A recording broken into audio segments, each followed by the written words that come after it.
En fin, después de... Es que estoy muy enfadado con la situación que está viviendo el mundo y la situación a la que nos están llevando determinadas decisiones y determinados gobiernos. En todo caso, este Real Decreto Ley, como he dicho antes, va a movilizar 5.000 millones de euros y lo va a hacer en dos grandes ejes, como les he anticipado en los días que hemos... Este Real Decreto Ley, como he dicho antes, va a movilizar 5.000 millones de euros y lo va a hacer en dos grandes ejes, como les he anticipado en los días que hemos venido trabajando en ello. El primero de ellos pues es más de carácter coyuntural, tiene por objetivo levantar lo que hemos acuñado ya desde la pandemia, un escudo social para proteger a los hogares, a los sectores económicos más expuestos. ¿Y cómo lo hacemos? Bueno, pues en primer lugar lo que hacemos es poniendo en marcha una reducción drástica de la fiscalidad energética. Por tanto, ese es el primero de los ejes, una reducción drástica de la fiscalidad energética. Así, por ejemplo, vamos a bajar los impuestos sobre la electricidad en un 60%. Vamos a suspender el impuesto a la producción, reduciendo el impuesto especial al 0,5%. Y vamos a bajar el IVA de la electricidad del 21% al 10%. Por tanto, reducción drástica de toda la fiscalidad energética. Y además vamos a reducir al 10% el IVA aplicable al gas natural, a los pellets y por tanto también a la leña. Esto es también una de las decisiones que vamos a tomar y vamos a congelar el precio máximo de venta del butano y del propano. Bajaremos también el IVA al 10%, los impuestos que afectan al precio de la gasolina, al gasoil, hasta el mínimo que permite la Unión Europea, lo que se va a traducir, para que nos entiendan los ciudadanos y ciudadanas que estén siguiendo esta comparecencia, se va a traducir en una rebaja efectiva de hasta 30 céntimos de euro por litro en función del carburante. Por tanto, todas estas reducciones, cuando hablamos del consumo, del precio de la gasolina y del gasoil, se va a hacer una reducción efectiva, una rebaja efectiva de hasta 30 céntimos por litro en función del carburante. Para que se hagan una idea, unos 20 euros de ahorro por depósito para un coche medio. Este es el impacto que va a tener sobre el bolsillo de nuestros ciudadanos. En segundo lugar, vamos a extender hasta diciembre del año 2026, es decir, hasta finales de este año, todos los descuentos extraordinarios del bono social eléctrico. Y vamos a reforzar de forma sustantiva el bono social térmico. Y vamos a hacer algo más, y es prolongar la prohibición de interrumpir los suministros esenciales a los hogares más vulnerables. Este es el segundo eje de este escudo social que les estoy explicando. Y el tercero de ellos es bonificar en un 80% los peajes eléctricos para todas las industrias más expuestas al shock energético que estamos sufriendo, que son evidentemente las industrias electrointensivas. ¿Esto qué va a significar? Bueno, esto va a significar que vamos a ayudar a estas industrias a ahorrar en torno a unos 200 millones de euros, a preservar, por tanto, su competitividad, su actividad, cientos de miles de empleos en territorios muy importantes de nuestro país que dependen precisamente de estas industrias. Y finalmente, o mejor dicho, en cuarto lugar, vamos a dar una ayuda directa de 20 céntimos por litro de combustible a todos los transportistas, a los agricultores, a los ganaderos y a los pescadores de nuestro país. Y una ayuda equivalente para la compra de fertilizantes, para que esos sectores, que saben ustedes que también se están viendo muy afectados, que son muy importantes para nuestro tejido productivo, puedan capear esta crisis. Y para contener, por supuesto, todo lo posible los precios de la cesta de la compra. En quinto lugar, estableceremos por ley una mayor flexibilidad en los contratos de suministro energético, y eso lo que nos va a permitir es que tanto empresas como trabajadores y trabajadoras autónomos puedan adaptar sus condiciones al escenario actual con mayor facilidad y sin costes adicionales. En definitiva, como no sabemos cuál va a ser el impacto, la dimensión y la profundidad de esta crisis, habilitamos mecanismos de flexibilidad para ir adaptando estas respuestas en función de cuál sea el escenario y la evolución de la guerra y su impacto sobre la actividad económica.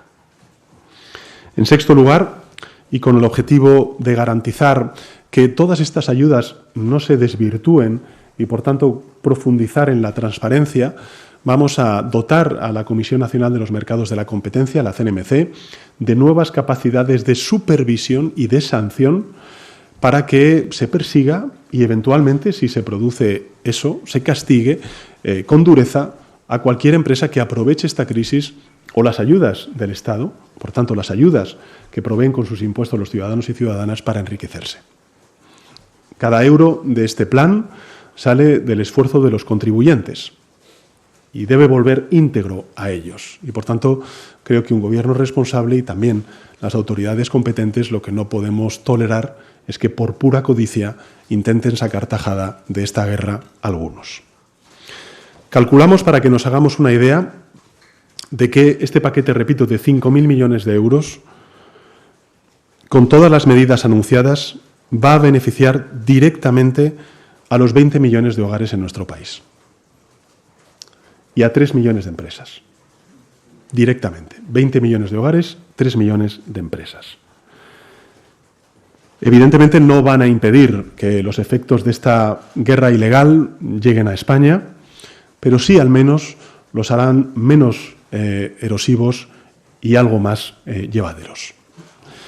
El segundo eje del Plan Integral de Respuesta que aprobamos hoy es más de naturaleza estructural. Ya me han ido ustedes escuchando a lo largo de las distintas comparecencias que he hecho personalmente y también desde el Gobierno, que ante una situación de enorme trascendencia y enorme gravedad como atraviesa el mundo, como hemos hecho siempre, tenemos que hacer frente a las medidas coyunturales, pero también tenemos que no olvidar lo importante. Estamos en lo urgente, pero también en lo importante. Y, de hecho, gracias a que nunca hemos olvidado lo importante, hoy estamos mejor preparados para hacer frente a estos shocks energéticos con un mix energético donde ahora mismo la potencia de generación renovable, pues evidentemente es muy superior a la que teníamos en el año 2017.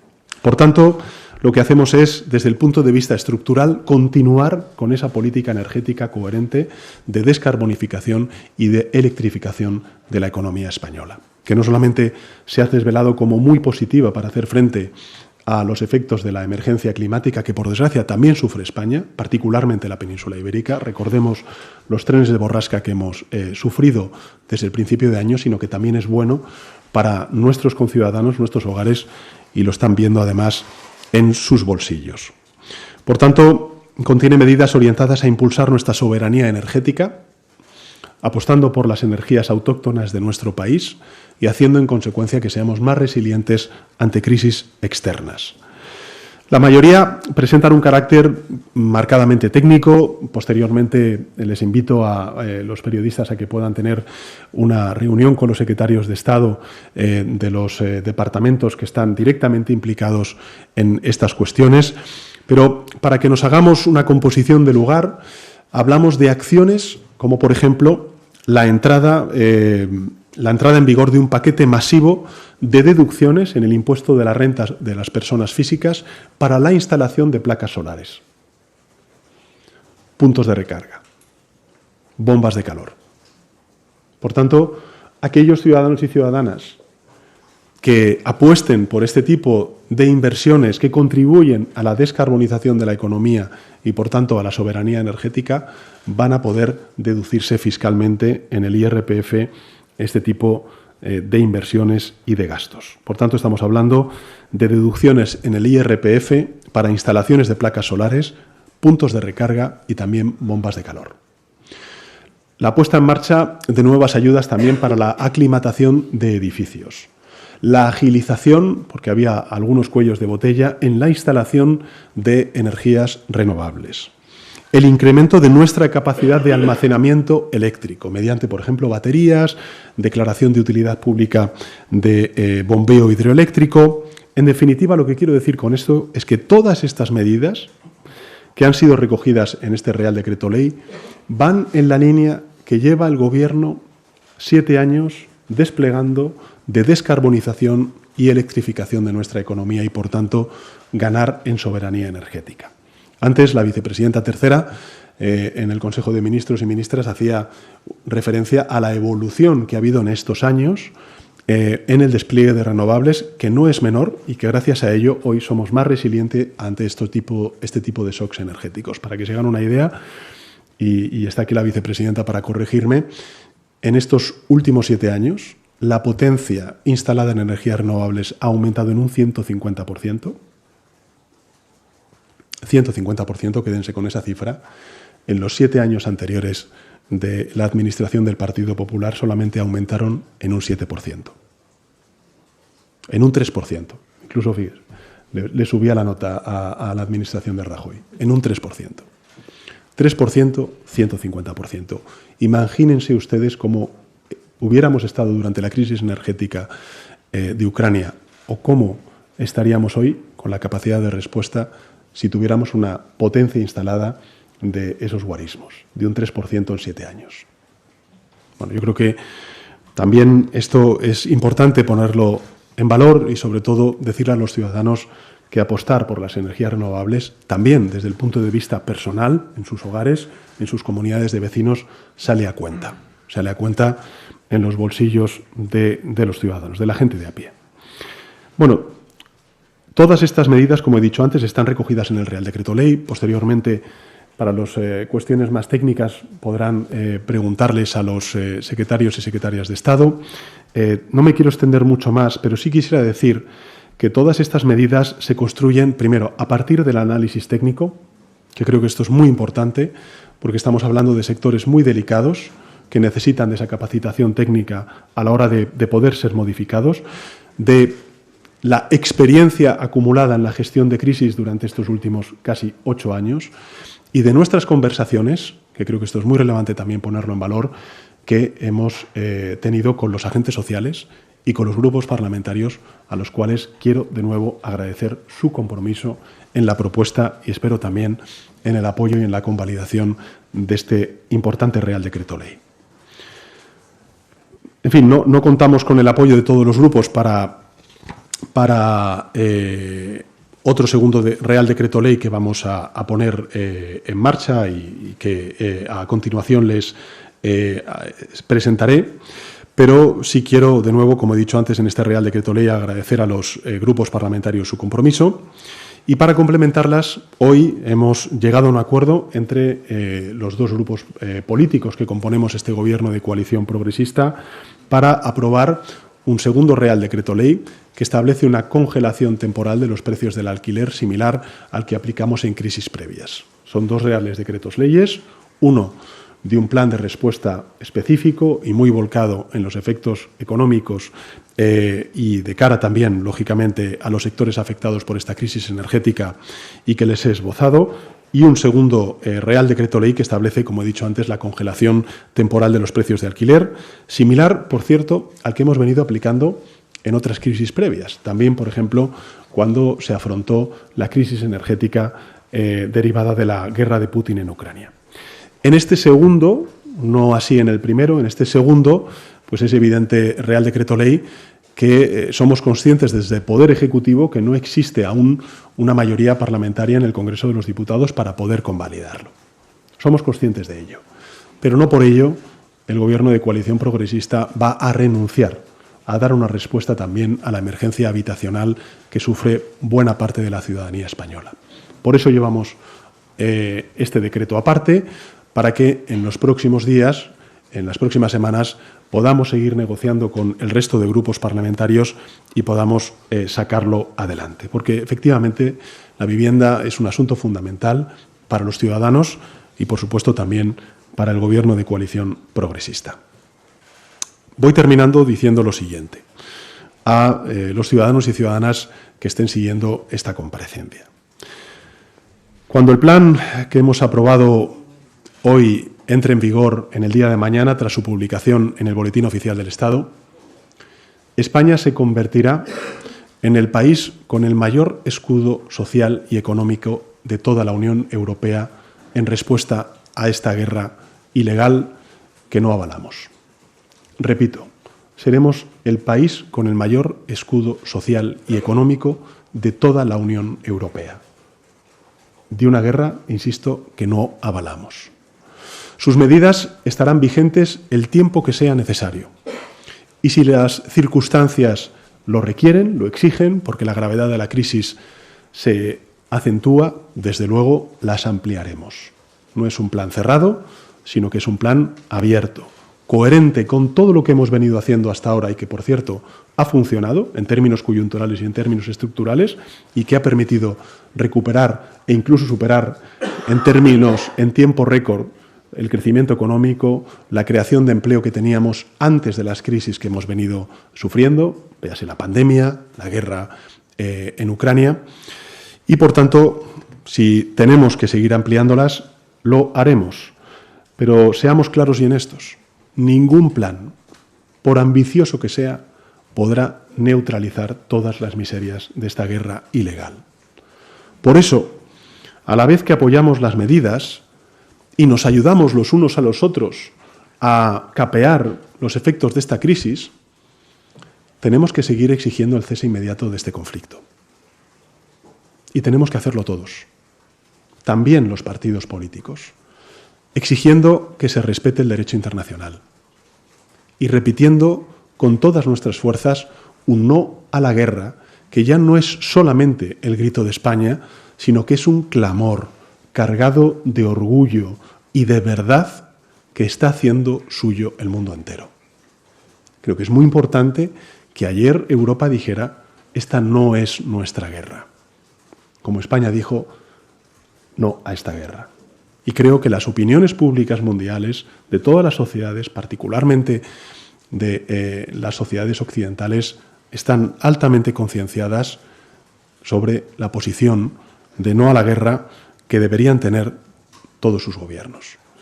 Por eso quisiera decirle a los ciudadanos y ciudadanas que evidentemente en estos últimos 8 años España se está enfrentando, como Europa y como el resto del mundo, a numerosas crisis, probablemente inimaginables. Nadie esperaba haber sufrido una pandemia como sufrimos, la COVID-19 en el año 2020. Nadie esperaba, por supuesto, sufrir una guerra a las puertas de Europa en Ucrania, con sus efectos sobre el coste de la vida. Nadie esperaba el agravamiento y esta guerra ilegal en Oriente Medio, particularmente en Irán. Nadie esperaba que los efectos climáticos o de esta emergencia climática que estamos sufriendo tuviera la contundencia, la crudeza, la dureza que hemos vivido en territorios como, por ejemplo, la Comunidad Valenciana y otros tanto a lo largo de este último año y años anteriores. Nadie esperaba este tipo de crisis y de todas ellas hemos salido más fuertes. Y creo que ha sido así por 3 motivos, y con ello termino. Primero, porque los españoles nos crecemos ante la adversidad. Hay que ponerlo en valor. Nos crecemos ante la adversidad. En segundo lugar, porque nos protegemos unos a los otros. Y esto es muy importante, el valor de la empatía, el valor de la solidaridad que se expresa en este paquete de 5.000 millones de euros que el Gobierno propone al Poder Legislativo para poder hacer frente y proteger a nuestro sector productivo. Y finalmente, porque siempre conseguimos que la esperanza se imponga al miedo. Y creo que esos 3 ejes son los que tienen que guiar esta respuesta conjunta que como país tenemos que dar de nuevo a una guerra que no avalamos, pero que sin duda alguna vamos a poner todos los medios para proteger a nuestros conciudadanos. Así que nada más, muchas gracias. Nosotros tuvimos un Consejo de Ministros al principio de la pandemia que duró, me parece que fueron 9 horas. 9 horas. Tuvimos que hacer frente a una crisis absolutamente inimaginable. ¿Se acertó con el estado de alarma y con las medidas que pusimos en marcha? Yo creo que sí. Y ahí están los datos. Se salvaron cientos de miles de vidas, se salvaron cientos de miles de empleos, de empresas, y ahora mismo la situación económica de nuestro país, desde el punto de vista relativo, es decir, comparándonos con otros países, creo que es sustantivamente mejor. Salimos, por tanto, más fuertes y, además, pusimos en marcha medidas de protección social, es decir, el escudo social, que impidieron dejar a mucha gente atrás. Por tanto, creo que es muy relevante poner en valor la capacidad de diálogo, de negociación y de acuerdo de este gobierno. Sí, somos un gobierno de coalición progresistas. Bienvenidos a Europa, bienvenidos a una cultura de democracia, de negociación, de acuerdo, que se sustancia en estos dos reales decretos leyes. Y creo que esto es lo relevante. Lo relevante es, sí, el procedimiento, y el procedimiento es de contraste, de diálogo, de debate y de acuerdo. Y ahora, como un gobierno de coalición progresista con minoría parlamentaria, no solamente tenemos que incorporar las medidas de un grupo o de otro que formamos este gobierno de coalición, sino que también tenemos que hacer lo propio con los grupos parlamentarios con los que hemos hablado durante toda esta semana. Y también tenemos que hablar con los agentes sociales e incorporar sus medidas. No solamente con los grandes sindicatos o también con la patronal, sino que tenemos que hacerlo con los sectores afectados más directamente. Antes he hecho referencia, por ejemplo, al sector del transporte, al sector pesquero, al agrícola, al ganadero. Sí, esta es la política del siglo XXI. El diálogo, la negociación, el acuerdo. Y, por cierto, no le sienta nada mal a España. El año pasado, sin ir más lejos, España representó, en términos de creación de empleo de toda la zona euro, un 41%. Por tanto, sí, tenemos ese diálogo entre partidos políticos, escuchamos a otras fuerzas parlamentarias y creo que eso lo que hace es cargar de aún mayor legitimidad a las decisiones que se toman por parte del Poder Ejecutivo. Por tanto, yo no lo veo en absoluto un problema, sino todo al contrario, un activo de este gobierno. Sobre las medidas que, lo he dicho antes, efectivamente en el Real Decreto Ley se incorpora ese mandato a la Comisión Nacional del Mercado de la Competencia para que supervise e incorpore una mayor transparencia y una mayor capacidad de respuesta en caso de que haya desmanes que por pura codicia puedan hacer o perpetrar algunas de las empresas que puedan verse beneficiadas por este shock energético. Lo están haciendo, por cierto, todos los países europeos, da igual que sean de centro-derecha, de derecha y ultraderecha o de centro-izquierda, como es el caso de España. Y, por tanto, creo que esto es una medida adicional de protección a los consumidores y a los usuarios. Y, finalmente, sobre los presupuestos generales del Estado. El Gobierno de España, insisto, presentará los presupuestos generales del Estado. Pero es que lo dice como, bueno, la guerra, pero es que la guerra... Pero, vamos a ver, 4 millones de personas desplazadas, miles de personas muertas, atacando infraestructuras de gas y de petróleo. Hombre, creo que la dimensión, la envergadura de esta crisis que estamos viendo, las primeras réplicas de este terremoto, son gravísimas, son de una extraordinaria gravedad. Y, por tanto, creo que el Gobierno de España cumple con su deber, primero, respondiendo a la urgencia provocada no por el Gobierno de España ni por Europa, sino por 3 países que han decidido ir a una guerra ilegal. Y a partir de ahí el Gobierno de España cumplirá con su obligación, no le quepa la menor duda. Pero ahora lo importante, y lo importante es dar una respuesta a los sectores afectados por este shock energético y, en segundo lugar, continuar con una agenda de transformación que le está sentando bien a la economía española, que estamos ganando competitividad, que estamos respondiendo a la emergencia climática y que además le está sentando bien al bolsillo de los ciudadanos españoles. El otro día me daban el dato, simplemente para que los ciudadanos que lo estén siguiendo sean conscientes de cuán, digamos, fuerte está España respecto a otros países. El pasado sábado el precio de la electricidad en nuestro país era de 14 euros el megavatio hora. 14 euros. Italia, Francia y Alemania, ese pasado sábado, tuvieron precios de la electricidad por encima de los 100 euros. 14 euros frente a más de 100 euros. ¿Eso es casualidad? No.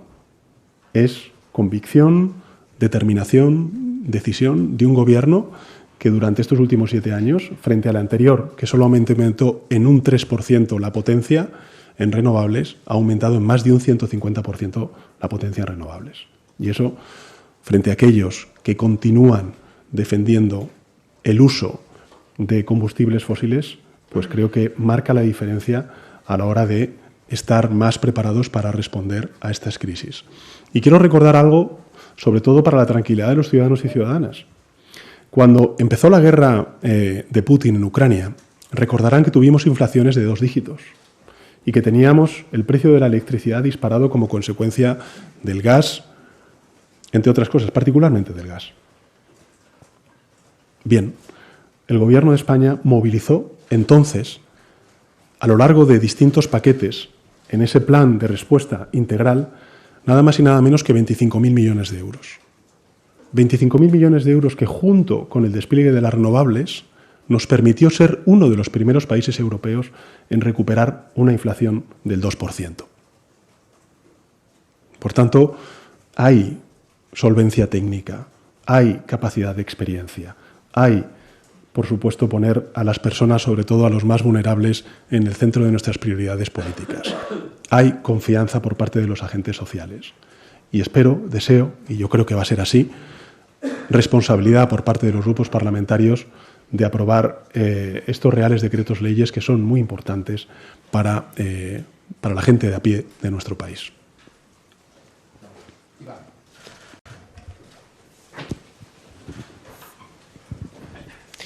Presidente, me gustaría preguntarle si efectivamente para este primer decreto también con los márgenes tienen ese apoyo del resto de grupos para convalidar el decreto el jueves y confirmar que el de vivienda no irá el jueves porque decía días, semanas.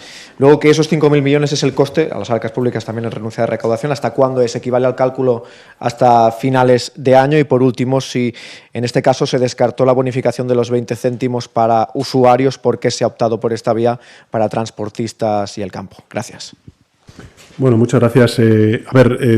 Sobre cuándo se van a tramitar los reales decretos leyes, hay una decisión por parte del Congreso de los Diputados, que como saben el Poder Legislativo es un poder distinto al Poder Ejecutivo, por tanto yo no puedo decir cuándo se va a convalidar el Real Decreto Ley de vivienda.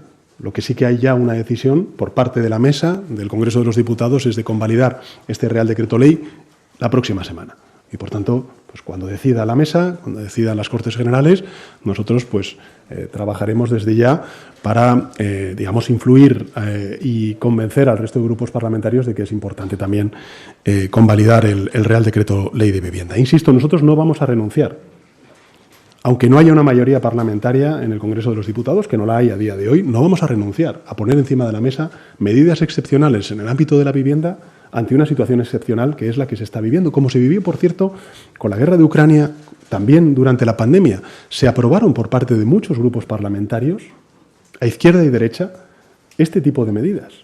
Por tanto, si estamos en situaciones que desgraciadamente pueden derivar en situaciones y en coyunturas muy semejantes, pues bueno, yo pido a los grupos parlamentarios que también lo incorporen en el análisis y en la decisión de sus posiciones políticas. Pero en todo caso, efectivamente, hay, entiendo, una mayoría para la convalidación de todo este paquete de 5.000 millones de euros en este plan de respuesta integral a los efectos de esta guerra en Oriente Medio y el paquete de viviendas, pues evidentemente todo este paquete de seguir trabajando con los grupos parlamentarios. Y respecto a la segunda de las cuestiones, pues si quiere ya con los secretarios de Estado le responderán a esta cuestión. Tanto desde Europa como desde los Estados miembros íbamos a dar de manera coordinada a la guerra de Irán y la situación tan inestable y dramática que se está viviendo en Oriente Medio. Quisiera, si me permiten los medios de comunicación, dirigirme directamente a los ciudadanos que estén siguiendo esta comparecencia para recordarles que hace 3 semanas Israel, Estados Unidos e Irán iniciaron claramente una guerra contraria al derecho internacional y a los intereses de nuestro continente, de Europa, una guerra que ya se ha cobrado, desgraciadamente, la vida de miles de civiles inocentes y que ha sacado de su hogar a más de 4 millones de personas. En tan solo 19 días. 4 millones de personas, miles de civiles muertos.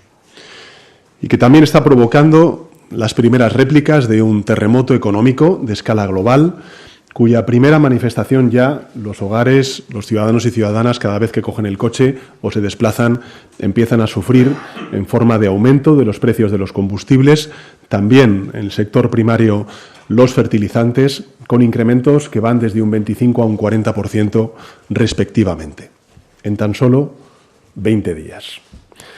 Nadie sabe cómo va a evolucionar esta situación, esta crisis. El conflicto no sabemos si va a durar días, como se dice en algunas ocasiones, o va a durar meses o años. Pero sus efectos podrían contenerse o transformarse en una grave crisis en función de cuál sea la evolución de esta guerra. Ni siquiera 3 países que están intercambiando bombardeos parecen saber cuál es la duración de esta guerra.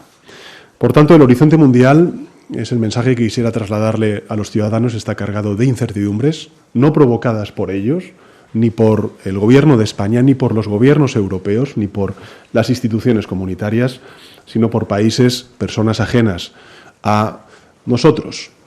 Pero sí quisiera trasladar también a los ciudadanos de nuestro país que pueden tener 3 certezas bien claras. La primera es que afortunadamente nuestro país está mejor preparado para hacer frente a esta crisis.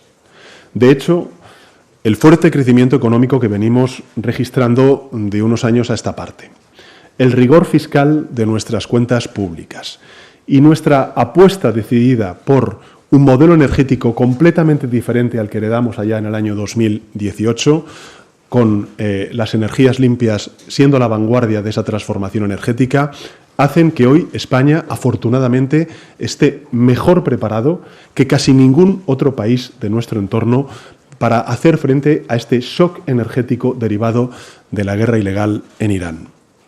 Entre otras cosas, como he dicho, porque una parte importante del problema está en el gas y también en el petróleo.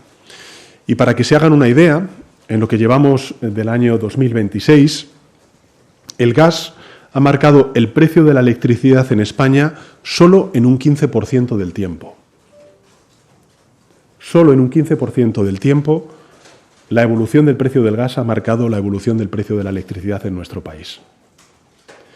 Si lo contraponemos con otros países de nuestro entorno, europeos, estamos hablando que, por ejemplo, en Italia ha sido del 90% o en Alemania el 40%. 15%, 90%, 40%, España, Italia, Alemania. ¿Esto qué significa? Bueno, pues significa, en primer lugar y sobre todo, que lo que venga, por supuesto, puede afectarnos, nos va a afectar. Ya veremos si mucho o poco, porque hay, como he dicho antes, mucha incertidumbre. Pero significa que si otros pueden resistir, nosotros vamos a resistir aún mejor. Y creo que este es un mensaje de confianza en las fortalezas y también en el acierto que durante todos estos años ha tenido el Gobierno junto con las empresas de apostar por una transformación energética que nos está haciendo más resiliente, apostando por las energías autóctonas que son las energías renovables en nuestro país. La segunda certeza que me gustaría trasladar a todos los ciudadanos y ciudadanas es que pese a que no avalamos esta guerra, lo hemos dicho desde el principio, el no a la guerra rotundo, a una guerra ilegal en Irán, pese a no avalar esta guerra, el Gobierno va a movilizar todos los recursos necesarios para proteger a los ciudadanos y ayudar a las pequeñas y medianas empresas, a nuestro sector primario y, por supuesto, a la industria española.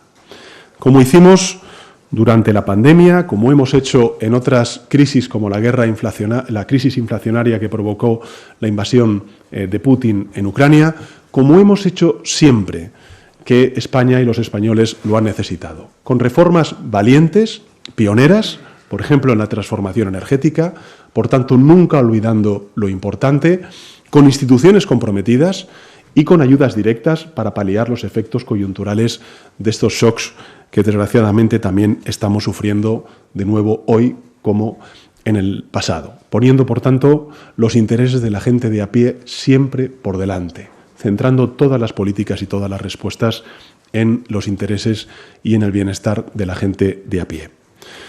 Y la tercera certeza que pueden tener los españoles y españolas es que, aunque hoy estemos en el inicio con réplicas de un terremoto que ya veremos qué magnitud tiene, pero que efectivamente todo apunta a que será grave, lo que sí que pueden saber los españoles y españolas es que, pese a que estemos en estos inicios, vamos a salir más fuertes de esta crisis, como hemos salido en anteriores crisis. Ahí están los datos de crecimiento económico, de reducción de la desigualdad y de fuerte creación de empleo, junto con estabilidad y dignidad salarial. El Gobierno, como saben, lleva meses preparándose ante esta eventualidad. Sabemos lo que tenemos que hacer. Cada paso que tomaremos va a servir para protegernos hoy, a la vez para avanzar hacia un futuro mejor, con más resiliencia económica, con más sostenibilidad medioambiental y con mayor justicia social. Ese y no otro es el propósito del Plan Integral de Respuesta a la Crisis de Oriente Medio que hemos aprobado en el Consejo de Ministros extraordinario en el día de hoy. Situaciones extraordinarias exigen de respuestas extraordinarias y es lo que contiene este Plan Integral de Respuesta a la Crisis de Oriente Medio. Un plan que contiene 80 medidas que van a entrar en vigor en cuanto se publique en el Boletín Oficial del Estado, por tanto, mañana mismo, y que va a movilizar 5.000 millones de euros. Repito, 5.000 millones de euros. Y creo que este es el compromiso del Gobierno de España, pero también quiero compartir con los ciudadanos y ciudadanas de nuestro país el que las guerras cuestan vidas, cuestan refugiados, y ya con eso sería suficiente como para decir no a esta guerra. Pero también, en estos primeros meses, en estos primeros compases, a los españoles y españolas nos va a costar 5.000 millones de euros. 5.000 millones de euros que podríamos estar destinando a becas, a sanidad, a dependencia, y que vamos a tener que destinar para poder proteger a nuestro tejido productivo, a los autónomos, al campo, a las industrias, a las pequeñas y medianas empresas de nuestro país. Cuando se habla de guerras, cuando hay responsables políticos que se ponen de perfil y no dicen claro su rechazo a esta guerra, tienen también que saber explicar que ya 5.000 millones de euros es lo que vamos a tener que poner todos los españoles con nuestros impuestos en distintas medidas para proteger al tejido productivo y a las personas más vulnerables.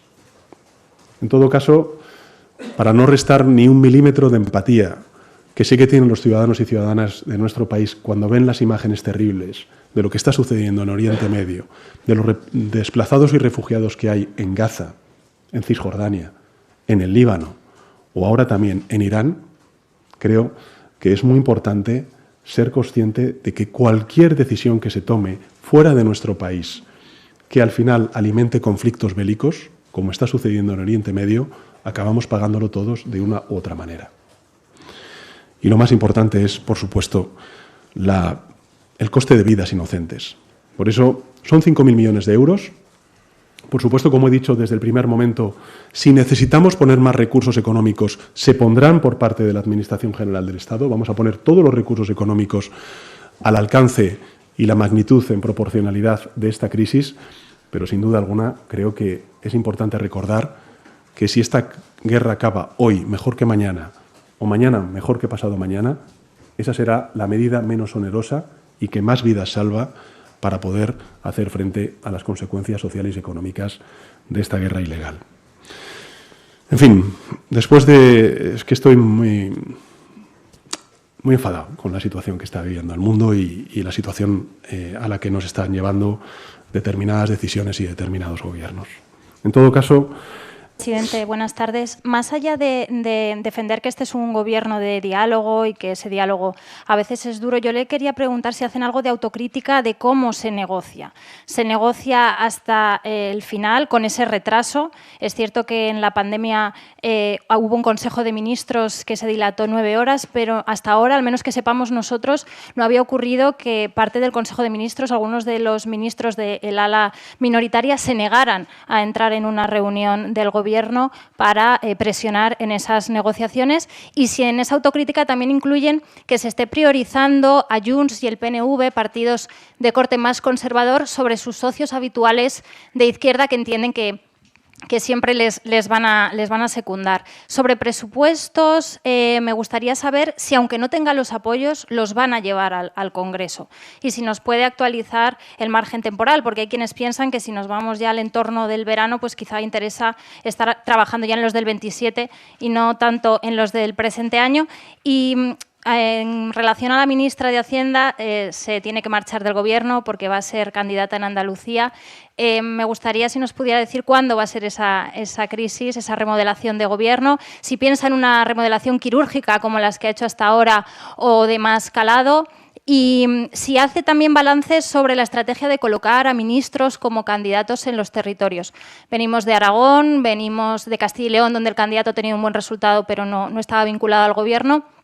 Y en Andalucía no hay muy buenas perspectivas electorales. Si considera que esto está siendo un capital o no. Gracias. Muchas gracias, Ainhoa, por sus preguntas. Bueno, mire, yo sobre las otras preguntas habrá tiempo para responderlas, sobre la cuestión de las elecciones, los partidos. Me parece que, en fin, estamos teniendo un Consejo de Ministros extraordinario muy importante para los españoles y españolas en relación con una guerra muy grave, con consecuencias que todavía desconocemos. Responderé a esas preguntas. No se preocupe, en otro momento. Centrándome en las cuestiones que tienen más que ver con el funcionamiento del Gobierno y con las decisiones que hemos tomado. A ver, me van a permitir, yo no desconocía que existiera, digamos, una previsión de horas de la celebración de un Consejo de Ministros. Pues sí, tenemos consejos de ministros que duran más, otros duran menos. Lo importante, insisto, es que el Consejo de Ministros ha puesto encima de la mesa un paquete de medidas de 5.000 millones de euros, en donde se responde a lo importante y a lo urgente. Y creo que esa es la confianza, la tranquilidad que pueden tener los ciudadanos y ciudadanas de que el Gobierno gobierna, que está pensando en la gente de a pie y que no solamente está en lo urgente, sino también está en lo importante. En continuar con ese paquete de descarbonización y electrificación de nuestra economía, que es lo que nos protege ante estos shocks. En los presupuestos generales del Estado, yo lo he dicho, vamos a presentar los presupuestos generales del Estado. Lo he dicho, lo vuelvo a repetir, presentaremos los presupuestos generales del Estado, sin duda alguna. Pero fíjese, los presupuestos generales del Estado van pues con una serie de procedimientos políticos, administrativos importantes, de previsión de crecimiento económico, de techo de gasto, en definitiva, de una serie de decisiones que a día de hoy me permitirá, pero creo, viendo ayer al Banco Central Europeo, que acaba de revisar a la baja las previsiones de crecimiento económico de la zona euro, afortunadamente, por cierto, para que también sepan los españoles y españolas, las primeras estimaciones que se están haciendo por parte de instituciones acreditadas, como es el Centro de Investigación del BBVA, nos mantiene la previsión de crecimiento económico en el 2,4 para este año. Pero insisto, puede haber una alteración en esas previsiones de crecimiento, también en la evolución de los precios de la inflación. Por tanto, creo que es relevante el que el Gobierno incorpore esta dinámica, esta situación, a la elaboración de las cuentas públicas. Porque si no, ustedes, que además, por cierto, es siempre la sempiterna crítica que hacen la oposición y algunos medios de comunicación, es que estas cuentas públicas no se ajustan a la realidad económica del momento. Bueno, pues efectivamente estamos ante una situación que nadie ha provocado en España, en Europa, tendremos que adaptarnos a ella y lo primero que lo hacemos es con la convalidación, espero, en las Cortes Generales de este Real Decreto Ley tan importante. Y en segundo lugar, sí le digo, mire, nosotros, por supuesto, vamos a presentar los presupuestos generales del Estado, pero también le digo, los presupuestos generales del Estado que tenemos nos están permitiendo crecer al ritmo que estamos creciendo, crear empleo al ritmo que está creándose empleo en la economía española y seguir reduciendo la desigualdad como lo estamos haciendo en estos últimos años. Por tanto, con toda humildad, somos conscientes de que somos un gobierno en coalición y con una minoría parlamentaria y, por tanto, yo no señalo a ningún grupo parlamentario. Yo lo que subrayo es la responsabilidad del momento, porque creo que lo tenemos todos. Da igual que se sea de izquierdas o de derechas, que se sea nacionalista o no nacionalista. Esta es una guerra que va a afectar, ya está afectando al bolsillo de los ciudadanos en múltiples formas. Todavía no sabemos exactamente si incluso va a ser de una mayor envergadura. Por tanto, apelar a la responsabilidad de los grupos parlamentarios para que entre todos demos certezas ante un momento de una extraordinaria incertidumbre. Y creo que si hacemos eso, pues estaremos haciendo un buen servicio a nuestros compatriotas. Por tanto, insisto, esperamos que los dos reales decretos leyes cuenten con una amplia mayoría de grupos parlamentarios y singularmente el que la próxima semana pues salga este paquete importante de medidas que, insisto una vez más, nos convertirá en el país de Europa con el mayor escudo social y económico frente a una guerra ilegal que no avalamos desde el primer momento. Millones de euros, está hablando fundamentalmente, no sé si puede dar el porcentaje, fundamentalmente son bajadas de impuestos, no es dinero que vaya a tener que poner el gobierno, salvo las ayudas directas, es casi todo, entiendo que es bajadas de impuestos, ¿no? Esto por concretar. Y luego, en la pregunta que le han preguntado a otros compañeros, pero ¿cómo garantizar que esas rebajas de impuestos vayan realmente a precios? Porque hemos visto, han incluido, parece, el tema de la CNMC, pero en el pasado hemos visto que la CNMC no hacía gran cosa. Lo vimos con las bajadas de impuestos en temas de alimentos. Los alimentos siguieron subiendo muchísimo, mucho de ese dinero no acaba yendo a los ciudadanos. ¿Cómo garantizar eso? Si tienen pensado realmente cómo hacerlo. Y luego, el tema de vivienda, presidente, hasta ahora llevamos meses hablando de esto, ha habido bastante discusión. La ministra de Vivienda llegó a decir que esto era inconstitucional. ¿Han cambiado de opinión? ¿Creen que realmente esto, al margen de que Junts no lo quiera hacer, el PSOE en este momento cree que esto se podría hacer? Y si no sale esto, ¿alguna otra forma para que no suban los alquileres? Y ya como una cuestión de detalle, creo que estaban todos los compañeros preguntando un poco por encima, de qué ha pasado esta mañana. Nárrenos un poco cómo ha vivido esas horas. Ha habido, en fin, estaban fuera del Consejo de Ministros negociando usted con la vicepresidenta. Cuéntenos un poco cómo ha sido esas horas un poco diferentes a lo habitual. Pues las de un gobierno de coalición, o sea, es que no puedo decirle más, pues la de trabajar, hablar, llegar a acuerdos. Como saben ustedes, pues yo ayer estuve todo el día y en el día antes de ayer algunos me siguieron hasta allá, hasta Bruselas, pues yo he estado fuera. Y ya está, o sea, es que creo que, en fin, entiendo que pues el salseo pues es interesante para los medios de comunicación, pero en fin, yo es que creo que estamos hablando de un plan muy relevante, muy importante, y es, al final, el resultado de todas esas horas de negociación que hemos tenido a distintos niveles. Yo, por tanto, con eso me quedo, y en relación con la vivienda, decirle lo siguiente: este Gobierno y también el Partido Socialista Obrero Español aprobó esta medida en distintas crisis que hemos venido sufriendo durante la pandemia y, como he dicho antes, durante la guerra de Putin en Ucrania. Ha habido otros momentos donde efectivamente hemos considerado, digamos, el ala socialista, que no había razones que justificaran la prórroga de estas medidas excepcionales, pero evidentemente nos ha sobrevenido una nueva crisis, una nueva guerra, y por tanto, pues el Gobierno de España, efectivamente, y en este caso la parte socialista, pues es empático y receptivo a lo que proponen nuestros socios, no solamente de gobierno, sino también aquellos grupos parlamentarios con los que construimos mayorías parlamentarias como para aprobar importantes medidas como esta. En relación con los 5.000 millones de euros, efectivamente estamos hablando de rebajas de impuestos, pero efectivamente los impuestos financian servicios públicos, como usted bien sabe, ¿no? Y sobre la última de las cuestiones, decirle, uno, dotamos de mecanismos de flexibilidad en el Real Decreto Ley para poder ir respondiendo en función del cual sea la evolución de los precios, y en segundo lugar, lo que hacemos es otorgar o arrogar a la CNMC mayores competencias para la transparencia, la supervisión y la actuación en caso de que, en efecto, pues se cometan esas prácticas, digamos, contrarias al interés general, que creo que es también, espero y deseo, el sentir de las empresas energéticas. Y con esto, pues, como ha dicho antes el director, creo que a las 4 tendrán ustedes una reunión más técnica para conocer los temas más específicos, más concretos de este Real Decreto Ley. Muchísimas gracias y buenas tardes.